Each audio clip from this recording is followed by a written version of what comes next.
സഭയുടെ നന്മയെ പ്രതി പ്രതിഷേധങ്ങളിൽ നിന്നും പിന്മാറണമെന്ന് സീറോ മലബാർ മീഡിയ കമ്മീഷൻ അറിയിച്ചു.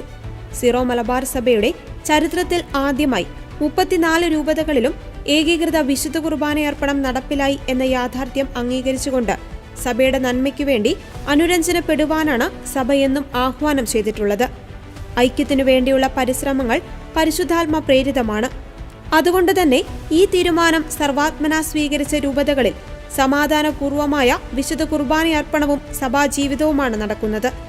ദശകങ്ങളുടെ ആശയ ഭിന്നതകൾക്കു ശേഷം ദൈവാത്മാവിന്റെ പ്രേരണയാൽ സംജാതമായ ഈ ഐക്യത്തിന്റെ അന്തരീക്ഷത്തെ ദുർബലപ്പെടുത്തുവാൻ സഭയുടെ പൊതുനന്മ ആഗ്രഹിക്കുന്നവർക്ക് സാധിക്കില്ല.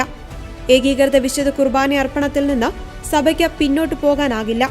ഭൂരിഭാഗം രൂപതകളിലും ത്യാഗപൂർവ്വം നടപ്പിലാക്കിയ ഏകീകൃത രീതി എങ്ങനെയാണ് അനീതിപരം ആകുന്നതെന്ന് പ്രതിഷേധക്കാർ വ്യക്തമാക്കണം.